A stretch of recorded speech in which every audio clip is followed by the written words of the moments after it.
Hello and welcome to week 3 of our videos. This was a very interesting week, to be fair, and I'm just going to go through it in some detail and explain to you exactly what happened, how the system performed, performed exactly how we wanted, and it was just one of these weeks. So absolutely no problems at all. So just to start off, so the weekly context, this week was characterized by broad sideways price action in gold. We hit all-time highs early on in the week, and we've just gone sideways. So for most of the week, price remained confined within a well-defined range, showing no clear directional bias.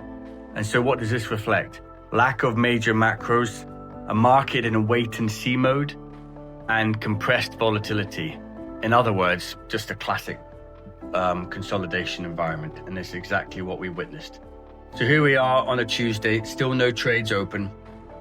Couple of small trades just opened just as I was speaking, and so the market and the system has got off to its start for the week.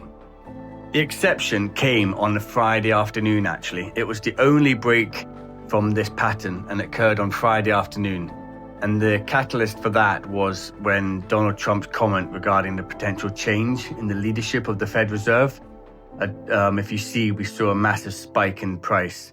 This triggered a short-term volatility spike, a temporary breakout from that range, and a directional impulsive move. However, and this is the key point, the market quickly rejected the move and price returned to that weekly average levels, which tells us quite a few things. Lack of conviction, no follow-through, and a structural neutral market. So how did this impact the Alpha Maverick system?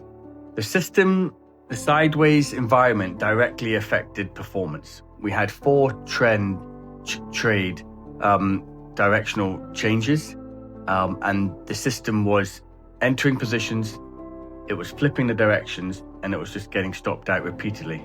This is typical for choppy markets and false trend breakouts, and resulted in our first weekly closing with a slight loss of the week.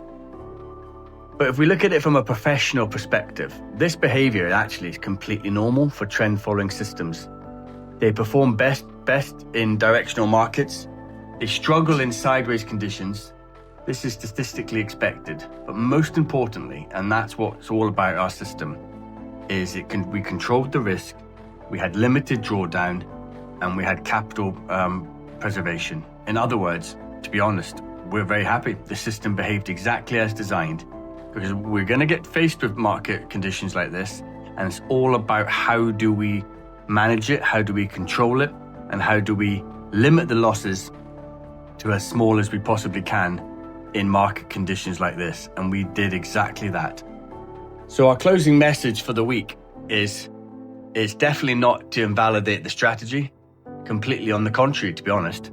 It confirms the discipline, it reinforces the risk management, and proves the operational consistency. Sideways market passes, trends always return, and that's what we will just wait for. And then that's where the system delivers its edge. We'll wait for the moments, and we will capitalize, and we will strike, and that's when we'll get back to our nice performing weekly profits.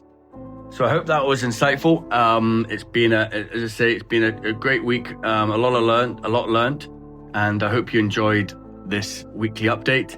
And I look forward to hearing you on the next one. I hope you're really enjoying these videos. It's really showing your transparency. It's really you're seeing the system live. You're seeing the trading live. You're really understanding what's happening. Hopefully, any questions, then please let us know. And if you would like to get involved, or you are already involved, then that's excellent. But please get in touch with us. We'll be more than happy to get you signed up and opening an account. Thanks very much, and catch up soon. Cheers.